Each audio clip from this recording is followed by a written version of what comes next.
Ready to see a lasagna that's creamy, bold, and anything but average?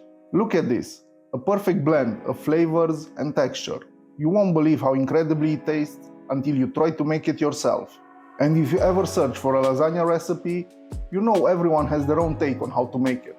Some use milk, others swear by mozzarella, and yes, I have my own take on it as well. It involves chicken stock. Let me show you how.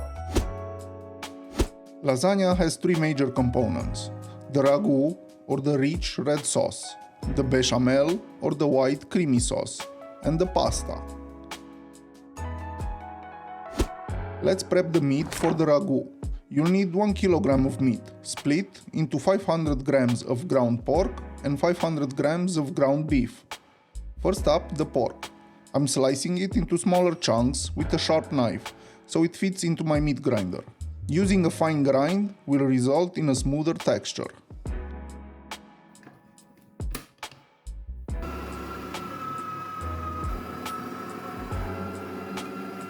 Now add the ground beef over the pork and let's make the marinade. Start with 1 teaspoon of salt, 1 teaspoon of ground black pepper, and 2 tablespoons of shio koji, which is a fermented condiment, very salty, made from koji rice. It tenderizes the meat and enhances the umami flavor already present in lasagna. I have a video on how to make it, it will be in the description. But I'm sure most of you won't have shio koji, so just add another teaspoon of salt. Mix everything together and place it in the fridge overnight.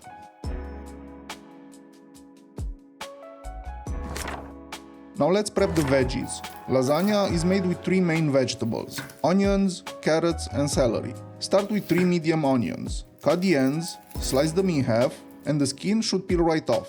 Make a few vertical cuts in each half from root to tip, then dice it medium fine. Finish with a rough chop, just to make sure no big pieces are left. Next is 1 medium carrot. Cut the ends off and peel it. Halve it for easier handling. Square off the rounded edges. Slice it into planks, then matchsticks, and finally into tiny cubes.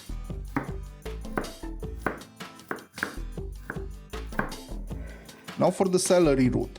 I'm using about 200 grams. Don't add too much. It has a strong flavor and it will easily overpower everything. You can also use celery leaves or stems as well.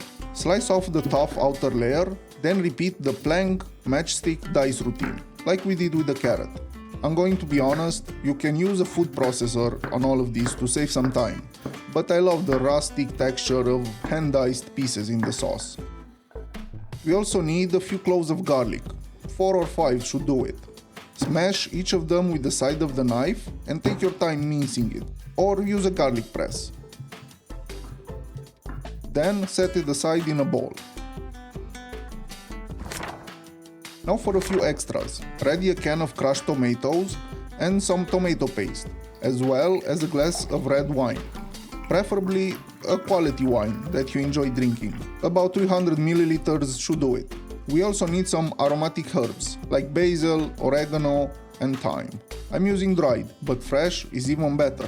Before heading to the stove, grab that marinated meat from the fridge and shape it into 3 giant patties that we will sear at the start for extra flavor.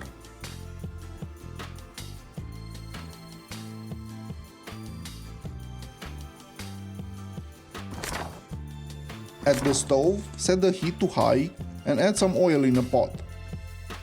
Once it's hot, add the 3 patties and press gently for better contact. They'll release easily if you let them sear properly. Now flip and sear the other side.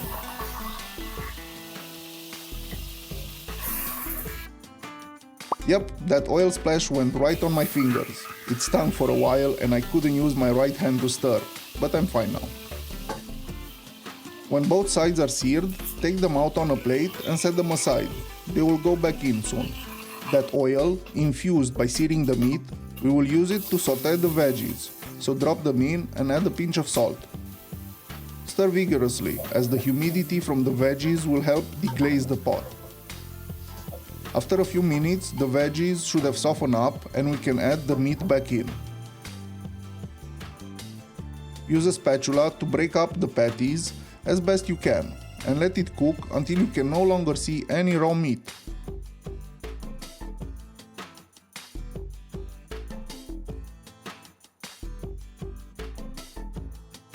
Grab a potato masher and go in there to break any large clumps. Cook everything until the mixture starts to stick to the bottom of the pot. At this point, pour in the wine and use it to deglaze. Keep the high heat, this will help evaporate the alcohol from the wine.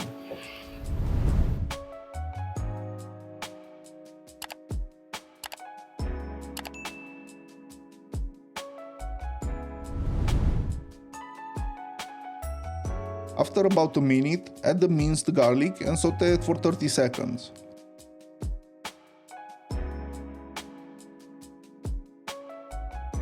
Then add 1 tablespoon of tomato paste and mix it in for a deep red color. Next, add the crushed tomatoes and a splash of water to rinse the can.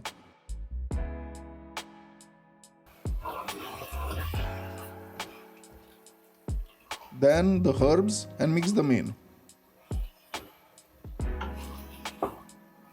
Now add 1 liter of chicken stock. Traditionally, the ragu is simmered with just tomato juice, but using chicken stock adds so much more flavor. Beef stock would work just as well. Add another pinch of salt, then grate about half a nutmeg and mix it all up. If you only have pre-ground nutmeg, then about half a teaspoon should do it. Less is more, as nutmeg can easily overpower everything. Now let it simmer anywhere between 2 to 4 hours at medium-low heat. If you have time, simmer for up to 6 hours with the lid on top. Just make sure to stir every 30 minutes or so. Reduce the sauce as much as you want, but I like to leave quite a bit of liquid in the ragu. I'll explain in a moment. Let's make the bechamel. In a sauce pot, melt about 1 tablespoon of butter, then add 2 tablespoons of flour and cook the mixture for about 1 minute, stirring constantly. We will need about 800 milliliters of milk that we will add gradually as it is absorbed by the roux.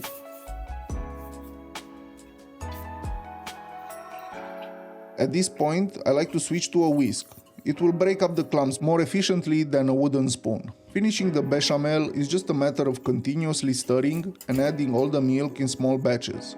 Season with a pinch of salt. It should look like this. Let's put it all together. I'm using a glass baking dish, but ceramic or metal works.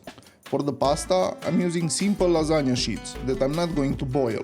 That is because I left the ragu with plenty of liquid, so the pasta will soften just right in the oven. The process is straightforward. Start by drizzling some bechamel, then add enough sheets to cover the bottom, but only overlap them slightly. Add part of the ragu.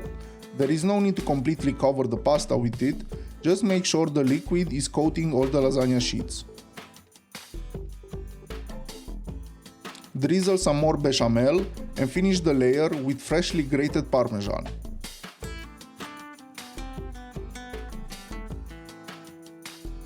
Now just repeat these steps until all the ragu is in the baking dish.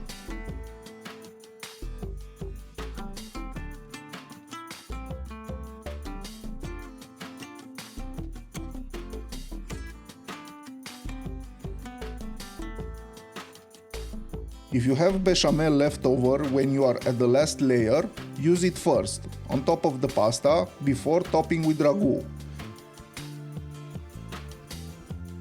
Finish with a generous amount of grated parmesan.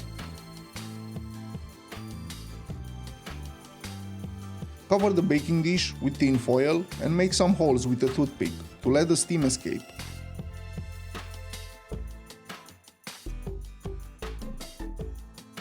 Place it in the preheated oven at 200 degrees Celsius for 30 minutes. After that, remove the tin foil and bake for another 15 to 20 minutes at 180 degrees Celsius. Now remove it from the oven and let it rest for about 30 minutes, then portion it into however many slices you want.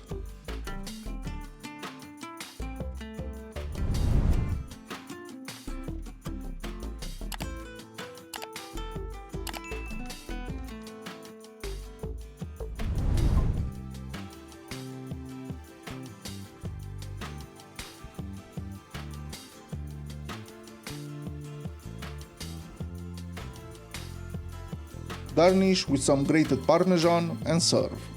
Creamy, meaty, and layered just right. This is lasagna done properly. Time to dig in.